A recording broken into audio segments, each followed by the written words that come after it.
And before I be a slave, I'll be buried in my grave and go home to my Lord and be free.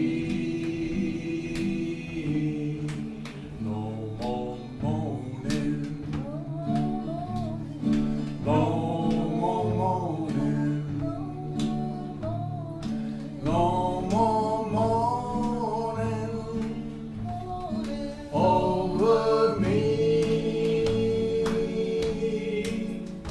And before I be a slave, I'll be buried in my grave and go home to my Lord and be free.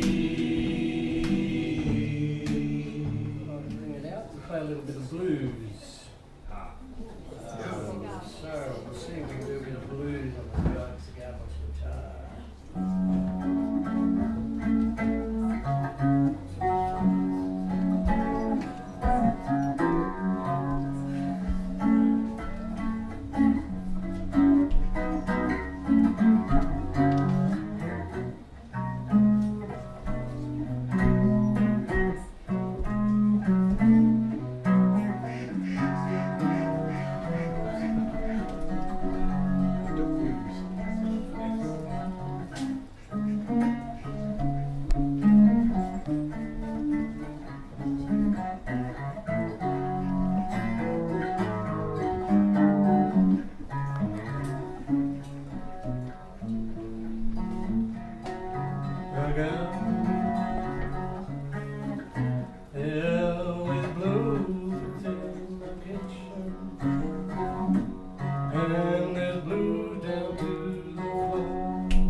In my picture, my hand is glued down to the floor.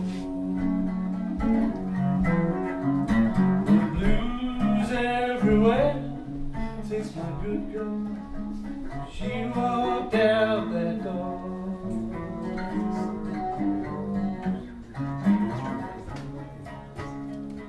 Now, everyone knows the man from Snowy River, and Murray Hart was a big fan of banjo, or the banjo, and he believes without doubt that the man from Snowy River is Patterson's most famous piece.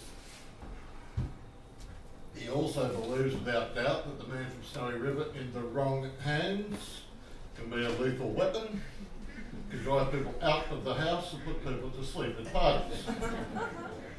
So what Murray's tried to do with the poem is put together a medley of different people. Now, with all respect to banjo, here's a bit of fun with the piece. Now, we all remember the Bee Gees? Yep. Imagine if the Bee Gees kicked off the poem. It might go something like this. Now, I'm not much of a singer, so bear with me, it won't take too long. There was movement at the station, for the word had passed around, but the cold from old regret had gone away, and had joined the wild bush horses. He was worth 1,000 pounds, so all the cracks had gathered to the fray. But with that particular tempo, it could take about 3 hours to get through the poem. Now we want to know who's going to be there, so we cross over to the MCG, and there he is, Richie. Yes, and good evening. Let's have a look at the lineup here. We've got Harrison, who's made his pile and Barton won the cup. Terrific effort at the old man with his hair as white as snow. But you could ride beside him and his blood was fairly up. He can go.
song from the sort of song I usually sing or write.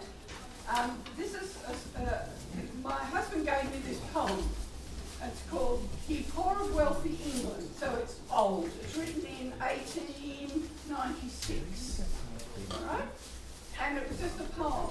And it said that it went to the words of ye, what was it? I can't remember now. Ye Mariners of England, that's right. And I couldn't find Ye Mariners of England that fitted with this. So I thought, oh, I can write a song. So I'll write my own song to it. So this is what we ended up with. And remember, it's old. But it is sort of relevant a bit, I think.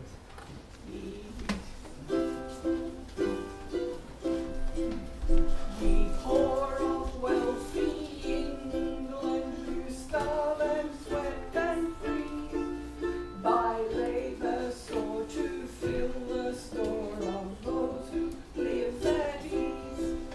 'Tis time. Good evening, how are you all doing? Hey. A lot of Australia's bushrangers are treated with a bit of romance that they probably don't deserve. But one who certainly was forced into bushranging by a harsh system and corrupt officials was Ben Hall. So I'd like to do Will Ogilvy's The Death of Ben Hall. Ben Hall was out in the Lachlan side with £1,000 on his head. A score of troopers were scattered wide, and 100 more were ready to ride wherever a rumour led. They'd followed his tracks from the Wedding Heights and north by the Wheelon Yards. Through dazzling days and moonlit nights, they sought him over their rifle sights with their hands on their trigger guards. The outlaws stole like a hunted fox through the scrub and stunted heath, and peered like a hawk from his eerie rocks through the waving boughs of the sapling box on the troopers riding beneath. His clothes were rent by the clutching thorn, and his blistered feet were bare. Ragged and torn, with his beard unshorn, he hid in the woods like a beast forlorn, with a padded path to his lair. But every night, when the white stars rose, he crossed by the gunning plain to a stockman's hut where the gunning flows, and struck on the door 3 swift, light blows, and a hand unhooked the chain. The outlaw followed the lone path back, with food for another day. The kindly darkness covered his track. The shadows swallowed him deep and black as the starlight melted away. But his friend had read of the big reward, and his soul was stirred with greed.